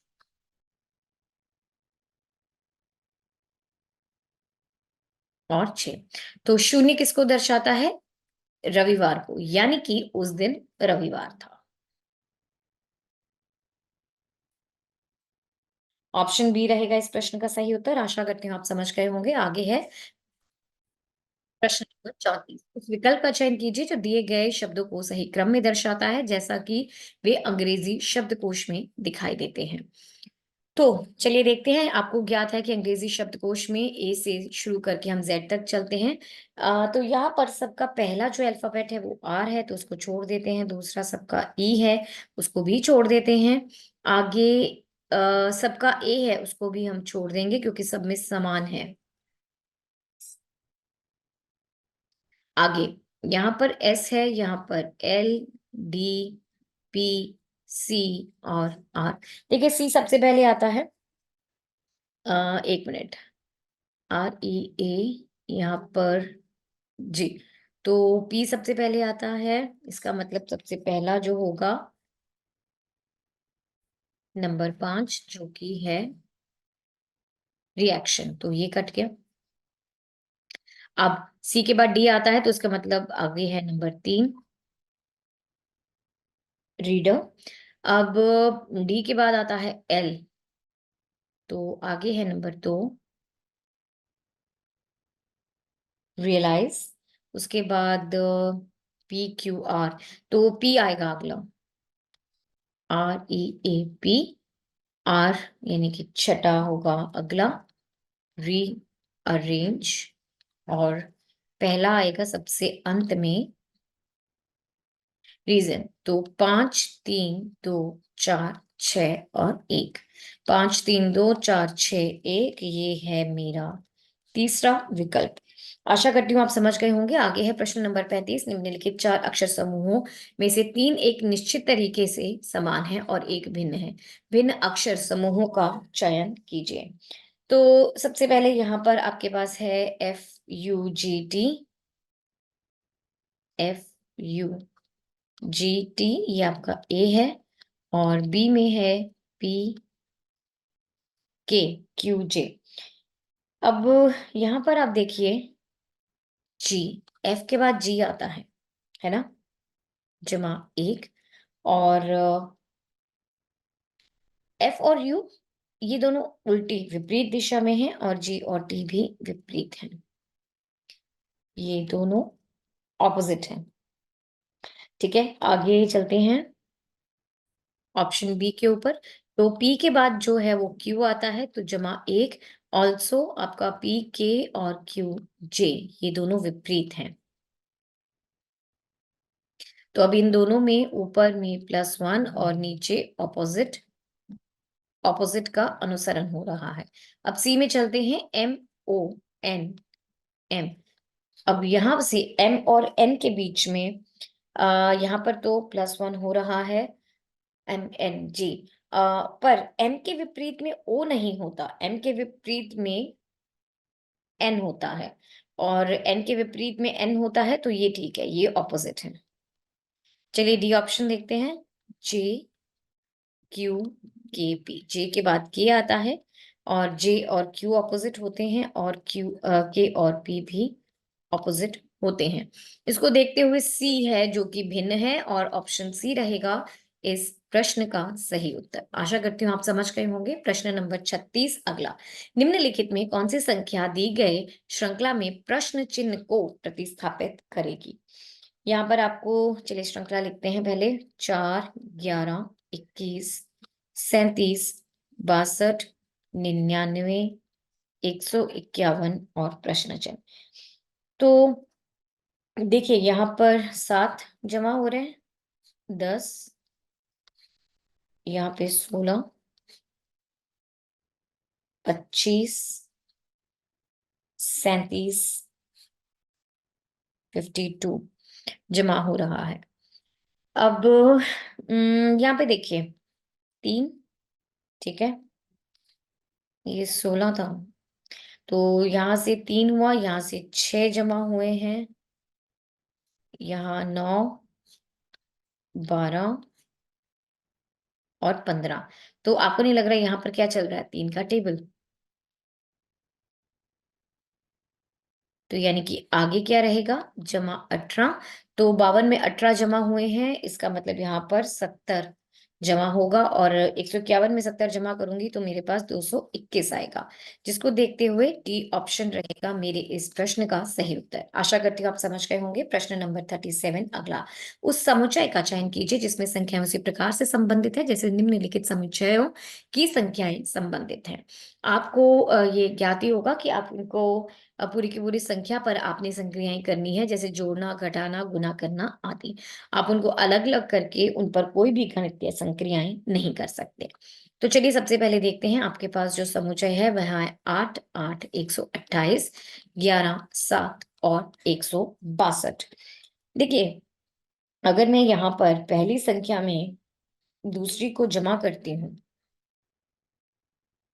ठीक है, और उसको गुना कर देती हूँ उसी से, या आप कह लो आप उसका स्क्वायर कर रहे हो। 1 मिनट, और इसको मैंने 2 से भाग कर दिया, तो मेरे पास आ जाएगा 16 का स्क्वायर भाग 2, यानी कि 16 गुना 16 भाग 2, यानी कि 8 गुना 16, जो कि मुझे देता है 128, जो कि मेरी तीसरी संख्या है। इसी प्रकार यहाँ पर 11 जमा 7 का स्क्वायर भाग 2, यानी कि 18 का स्क्वायर भाग 2, यानी कि 18 गुना 18 भाग 2। इन दोनों को काटने पर 162 आता है, जो कि मेरी तीसरी संख्या है। तो यहाँ पर तर्क कुछ इस प्रकार है कि पहली जमा दूसरी संख्या का स्क्वायर भाग 2 मुझे तीसरी संख्या देगा। तो चलिए देखते हैं सभी ऑप्शंस को एक-एक करके। पहला वाला है 7, 9, 128 और दूसरा है 9, 8 और 108। तो 7 और 9 को जमा करके 2 से भाग कर देंगे तो 16 का स्क्वायर भाग 2, यहाँ पर उसका उत्तर आया था 128, जो कि ये है। तो ये ऑप्शन ठीक है। 9 जमा 8 का स्क्वायर भाग 2, जो कि होगा 17 का स्क्वायर भाग 2। तो 17 का स्क्वायर भाग 2, ये मुझे 17 का स्क्वायर देता है 289, को 2 से भाग करूंगी 1, 4, 4.5, जो कि 108 नहीं है, तो बी गलत है। अब सी ऑप्शन की तरफ चलते हैं। ये है 6, 8, 124 और ये है 7, 8, 125। तो ये रहेगा 6 जमा 8 का स्क्वायर भाग 2, यानी कि 14 का स्क्वायर भाग 2, यानी कि 7 इंटू 14, जो कि मुझे देगा 7 इंटू 14 98, जो कि 124 नहीं है। ऐसे ही 8 जमा 7 का स्क्वायर भाग 2, ये मुझे देगा 15 का स्क्वायर भाग 2, यानी कि 225 भाग 2, 112.5, जो कि 125 नहीं है। तो इसका मतलब डी भी गलत था, सी भी गलत है, सब गलत हो गए एक्सेप्ट आपका ए ऑप्शन। ये रहेगा इस प्रश्न का सही उत्तर। आशा करती हूँ आप समझ गए होंगे। आगे है प्रश्न नंबर 38। उस आकृति विकल्पों में से उस आकृति का चयन कीजिए जो प्रश्न चिन्ह को प्रतिस्थापित कर सकती है और पैटर्न को पूरा कर सकती है। चलिए देखते हैं। प्रश्न नंबर 38 विकल्पों में उस आकृति का चयन कीजिए जो प्रश्न चिन्ह को प्रतिस्थापित कर सकती है और पैटर्न को पूरा कर सकती है। तो आपको यहाँ पर इस प्रश्नवाचक चिन्ह की जगह पर क्या आएगा उसका ज्ञात करना है। तो चलिए देखते हैं इसको ध्यान से। अब इसको जब मैं पूरा करूंगी तो यहाँ पर ये एक लाइन आएगी। 1 मिनट, ये ऐसे बंद हो जाएगा, यहीं पे बना लेते हैं।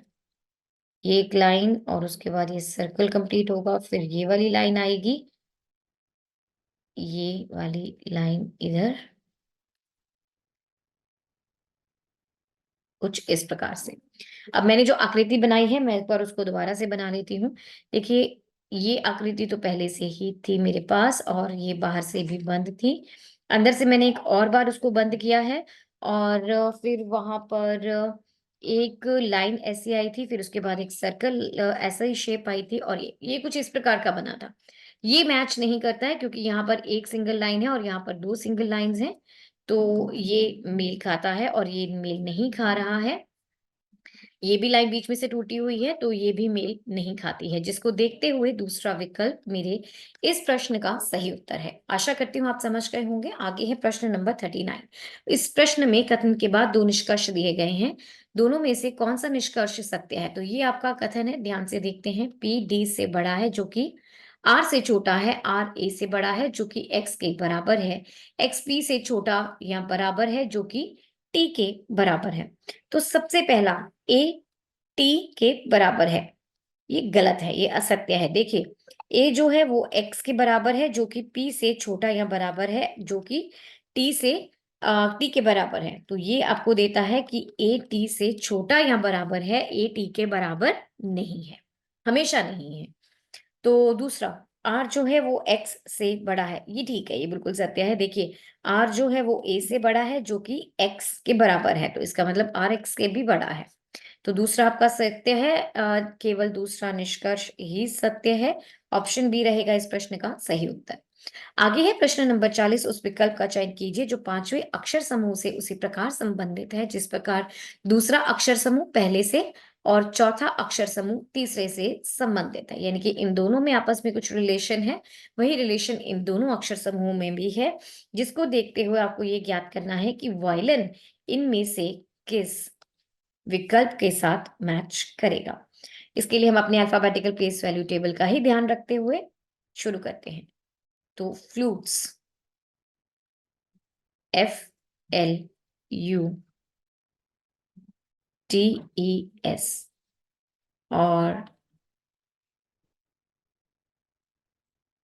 स्ट्रिंग, अब फ्लूट्स जो है वो चेंज होता है ULFSET, देखने में ही पता लग रहा है। देखिए, F इधर आ गया, L सीधा रहा, U इधर आ गया, T इधर आ गया, S इधर आ गया, E सीधा। इसी प्रकार यहाँ पर S आना चाहिए, R और T, यहाँ पर I, यहाँ पर G और यहाँ पर N। तो ये देखिए, RTSGNI, तो ठीक है, मेरा जो तर्क है वो बिल्कुल ठीक है। इसी प्रकार वायलिन देखते हैं किसमें परिवर्तित होगा, VIOLIN। तो V यहाँ पर, O यहाँ पर, माफ कीजिए 1 मिनट, अरे सॉरी, मुझे सारा ये इरेज हो गया है। आप पिछले के लिए देख सकते हैं। चलिए वायलिन के लिए दोबारा लिख लेते हैं यहाँ पर। तो V आपका यहाँ पर आया था, O यहाँ पर और I यहाँ पर। इस प्रकार L यहाँ पर आएगा, N यहाँ पर आएगा और I जो है वो यहाँ पर आएगा। तो इसका कूट बनेगा OIVNIL, OIVNIL। ऑप्शन डी है इस प्रश्न का सही उत्तर। आशा करती हूँ आप समझ गए होंगे। आगे चलते हैं प्रश्न नंबर 41 पर। दी गई श्रृंखला को पूरा करने के लिए कौन सा अक्षर समूह प्रश्न चिन्ह को प्रतिस्थापित करेगा? तो यहाँ पर आपके पास हम वही अल्फाबेटिकल प्लेस वैल्यू टेबल का इस्तेमाल करेंगे। RJXU जो कि परिवर्तित होता है UYP और D में। इनके स्थानांक भी लिख लेते हैं। ये 18 पर होता है, J 10 पर, XYZ, तो ये आई थिंक 24 पर होता है। इसी प्रकार आपका U जो है वो 21 पे होता है, और एक मिनट U देख लें कहाँ पर होता है, जी 21 पे होता है। तो ये 21, ये 25, ये 16 और ये 4, ये किस में परिवर्तित हो रहा है नहीं ज्ञात।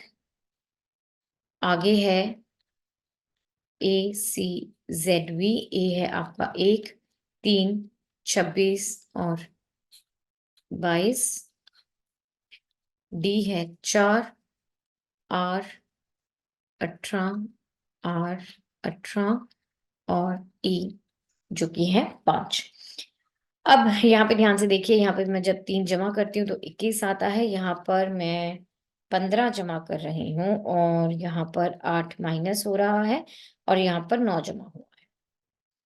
तो आगे यहाँ पर भी देखें, ए और डी में यहाँ पर 3 जमा हुआ है, 15 माइनस 8 और यहाँ पर जमा 9, क्योंकि 25 जमा 4 आपको जेड देगा और उसके बाद 5वें स्थान पर ई आएगा। तो ठीक है, यानी कि यहाँ पर भी मेरा जो तर्क रहेगा जमा 3 जमा 15 माइनस 8 और जमा 9। तो 24, 24वां स्थान एक्स का होता है। 25 जमा 15 ये मुझे देगा 25 जमा 15, ठीक है। तो यहाँ पे 10 11 ले लूंगी तो मैं, नहीं एक मिनट, जेड पे आ गया, ये 14वें स्थान पर, 14वें स्थान पर आपका एन होता है। 16 में से माइनस किया 8 आ गया, तो और 4 में जमा किया तो ये 13 आ गया जो कि एम का स्थान है। XNHM, XNHM ऑप्शन बी रहेगा इस प्रश्न का सही उत्तर। आशा करती हूँ आप समझ गए होंगे। आगे है प्रश्न नंबर 42। एक निश्चित कूल भाषा में अंटिल को इस प्रकार, वेयर को इस प्रकार लिखा जाता है, उसी में लिमिट को किस प्रकार लिखा जाएगा। अब देखिए, पहले हमने क्या किया था, हमने जब मे वाला क्वेश्चन किया था उसमें हमने देखा था कि वो 6 आया था, एक सिंगल डिजिट आ गया था, तो यानी कि हमने संख्याओं का, स्थानांकों का जोड़ करा, चाहे विपरीत का चाहे जो भी हो, हमने जोड़ करा। अब यहाँ पर आपको संख्याएं ऐसे ही दी हुई हैं, तो शायद यहाँ पर उनके कुछ स्थानांक की बात हो रही है। यहाँ पर है अंटिल, UNTIL, यहाँ पर है 20, नीचे लिख लेते हैं, यहाँ पर है 20, इसके नीचे 13, 19, यहाँ पर 8 और यहाँ पर 11। देखिए, यू का स्थानांक 21 होता है, इसका 14 होता है, इसका 20 होता है, 9 होता है और 12। तो आपको नहीं लग रहा सब में -1 किया गया है सब जगह पर, है ना। ठीक है, तो इस प्रकार चलिए वियर के लिए भी चेक कर लेते हैं। WHER और E।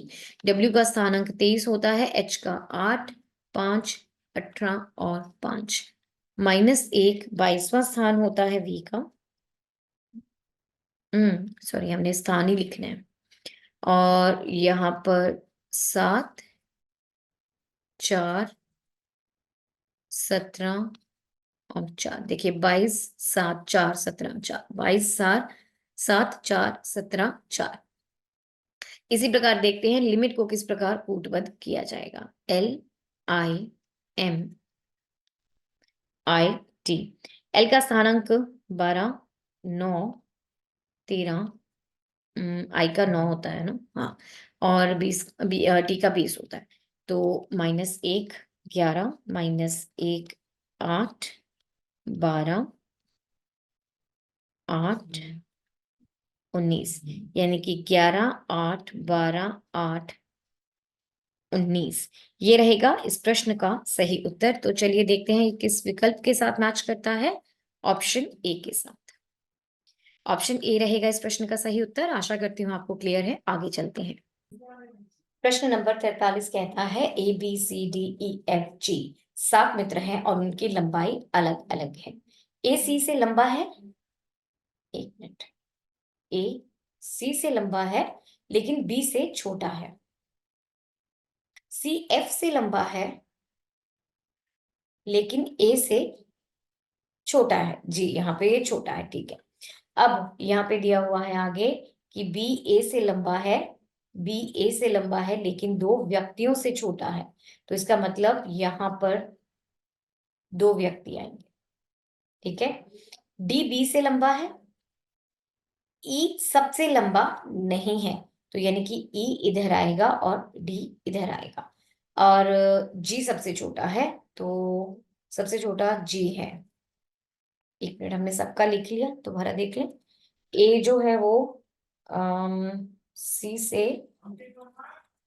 ए सी से लंबा है, 1 2 3 4 5, डी बी ए सी एफ।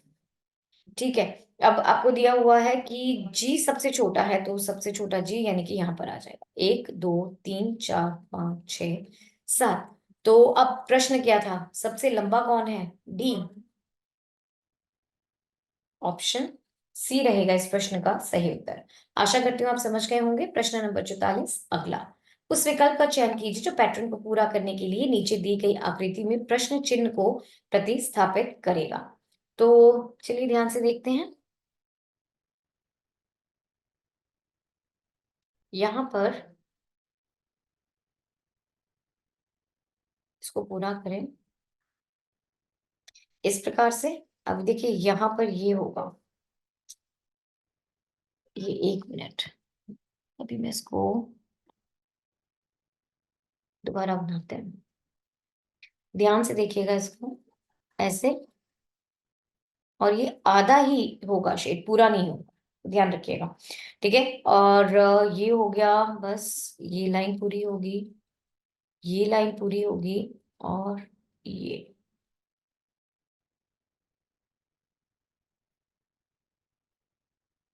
इस प्रकार से। अब ये देखते हैं ये किससे मेल खाता है। हमने नीचे नहीं, हमने ऊपर शेड किया था, तो दूसरा गलत है, पहला गलत है, दूसरा भी गलत है, यहाँ पे कोई भी शेडेड नहीं है। इस पोर्शन को हमने शेड नहीं किया, तो तीसरा भी गलत हो गया। हाँ, ये बिल्कुल ठीक है, हमने इसी प्रकार से शेडिंग करी थी। तो डी ऑप्शन रहेगा इस प्रश्न का सही उत्तर। आशा करती हूँ आप समझ गए होंगे। आगे प्रश्न नंबर 45, उस सही विकल्प का चयन कीजिए जो निम्नलिखित शब्दों को तार्किक और सार्थक क्रम में व्यवस्था को दर्शाता है। इस प्रकार का एक क्वेश्चन भी आपके पेपर में जरूर आता है, तो प्रैक्टिस कीजिएगा इसकी। अब दिए गए शब्दों के क्रम बड़े से छोटे तक के पदानुक्रम पर आधारित है। जैसे एशिया जो है वो सबसे बड़ा एक महाद्वीप है, ये सबसे बड़ा है। उसके बाद ये तीसरे नंबर पे था। उसके बाद आपके पास भारत आता है जो कि एक देश है, तो ये एशिया से छोटा है, इसका साइज, इसका जो एरिया है वो एशिया से छोटा है, और ये चौथे नंबर पर है। उसके बाद आता है भारत के अंदर उत्तर प्रदेश एक राज्य है, और ये आपका दूसरे स्थान पर आ रहा है। उत्तर प्रदेश के बाद एक शहर आगरा, जो कि एक शहर है, ये पहले स्थान पे आ रहा है। और सबसे अंत में ताजमहल, जो कि एक मॉन्यूमेंट है, एक विश्व प्रसिद्ध संरचना है। मॉन्यूमेंट यानी कि एक विश्व प्रसिद्ध संरचना है, ये आपकी यहाँ पर आ रही है आखिर में। तो 3 4 2 1 5, ऑप्शन सी रहेगा इस प्रश्न का सही उत्तर। आशा करती हूँ आप समझ गए होंगे। आगे है प्रश्न नंबर 46, दिए गए समीकरण को सही बनाने के लिए विकल्पों में से किन दो संख्याओं को आपस में बदला जाना चाहिए। तो देखिए यहाँ पर 4 या 2 को बदलना चाहिए, 3 या 5 को, 20 36, 2 या 3 को। चलिए एक एक ऑप्शन को ट्राई करते हैं। सबसे पहले जब मैंने 4 और 2 को आपस में बदला, तो उसके बाद का समीकरण होगा 36 भाग 4 गुना 5 -15 गुना 2 बराबर आना चाहिए 20 - 260 भाग 5 गुना 3 जमा 4। गॉडमास का ध्यान रखिएगा इस प्रश्न को हल करते समय। तो सबसे पहले हम ब्रैकेट्स को हल करेंगे। यहाँ पर आएगा 9 गुना 5 -15 गुना 2 बराबर है 20 - 260 भाग ये होगा 15 जमा 4, यहाँ पर 45 माइनस 30, क्योंकि अब ये दोनों गुना होंगे। ये बराबर है 20 माइनस 260 भाग 19, और इधर आ जाएगा 15। ये बराबर है 20 में से माइनस होगा 13.7, तो 15 जो कि 6.3 के बराबर नहीं है, ये गलत है। पहला गलत हो गया है। चलिए बी की तरफ चलते हैं। संख्याओं 3 और 5 को आपस में बदलने के बाद मेरा समीकरण होगा 36 भाग 2 गुना 3 माइनस 15, 15 गुना 4 20 माइनस 260 भाग 3 गुना 5 जमा 2। तो सबसे पहले इन दोनों को हल करते हैं। ये आएगा मेरे पास 18 गुना 3 15 गुना 4 20 माइनस 260, ये तो 20 माइनस 260 भाग 17, 20 माइनस 15.3 जो कि 4.7, और इधर ये रहेगा 54 माइनस यहाँ पर 60, और ये देगा मुझे -6। ये दोनों आपस में बराबर नहीं है, तो जी ये दोनों आपस में, या ये गलत हो गया। ठीक है, तो बी भी गलत हो गया मेरा। चलिए सी की ओर चलते हैं। अब सी में मैंने 20 और 36 को बदलना है आपस में। बदलने के बाद मेरे पास आएगा 20 भाग 2 गुना 5 माइनस 15 गुना 4 बराबर 36 माइनस 260 भाग 5 गुना 3 जमा 2। तो ये 10 गुना 5 माइनस 15 गुना 4 बराबर 36 माइनस 260। अब सबसे पहले 15 होगा, 15 में 2 जमा किए मेरे पास 17 आते हैं। ठीक है, ये हो जाएगा 50 माइनस 60, ये बराबर आएगा 36 था ये, माइनस 260 को मैं 17 से भाग करूंगी तो 15.3, यहाँ पर आएगा 20.7, और यहाँ पर -10 जो कि आपस में बराबर नहीं है, तो सी भी मेरा गलत विकल्प है। डी में मैंने 4, माफ कीजिए 2 और 3 को आपस में बदलना है। बदलने के बाद 36 भाग 3 गुना 5 माइनस 15 गुना 4, ये बराबर आना चाहिए 20 माइनस 260 भाग 5 गुना 2 जमा 3। यहाँ पर आएगा 12 गुना 5 15 गुना 4 20 माइनस 260, यहाँ पर 10 जमा 3 13, तो ये हो जाएगा 60 माइनस 60, 20 माइनस 260 को 13 से गुना भाग किया गया, तो मेरे पास 20 आता है। यहाँ पर 0 और 0, यानी कि अल्टीमेटली मेरा डी विकल्प रहेगा सही उत्तर। आशा करती हूँ आप समझ गए होंगे। आगे है प्रश्न नंबर 47। उस विकल्प का चयन कीजिए जो निम्नलिखित श्रृंखला में प्रश्न चिन्ह को प्रतिस्थापित करेगा।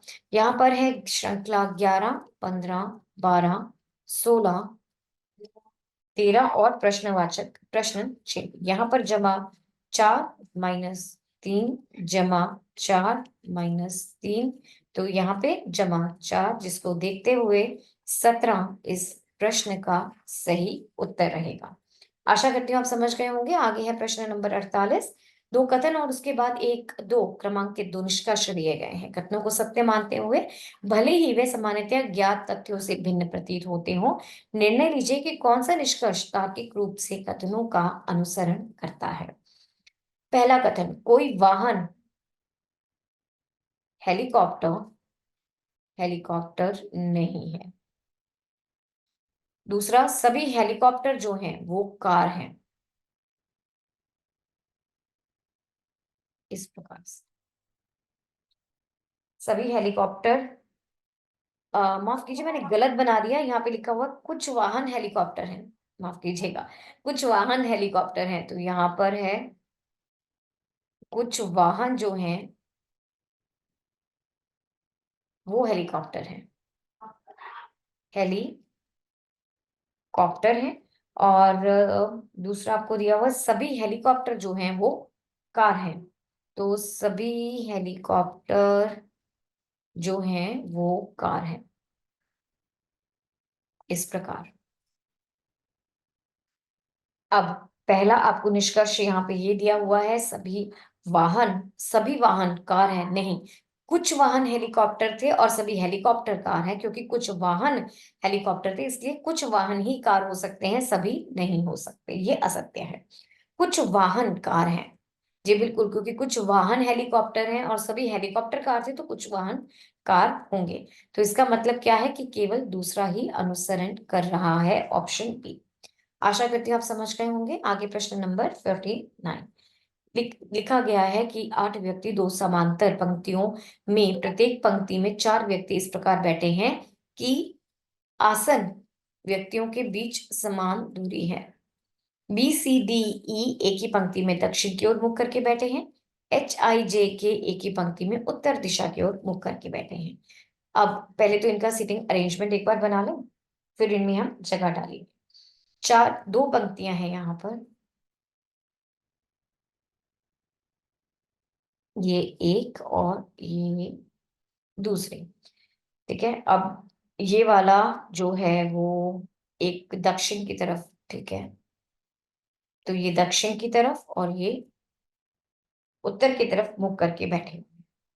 अब सबसे पहले आपको दिया गया है सी पंक्ति के, एक मिनट, सी कहाँ पर बैठा था, ये वाली पंक्ति में जो दक्षिण की ओर मुख करके बैठी है। एक बार लिख लें यहाँ पर, दक्षिण में कौन कौन है, बी सी डी और ई, और उत्तर में थे एच आई जे और के। ठीक है, अब सबसे पहले आपको दिया हुआ है सी पंक्ति के बाएं छोर पर है, तो यानी कि सी यहां पर बैठा है, और आई के ठीक ठीक विपरीत बैठा है, तो आई यहां पर होगा।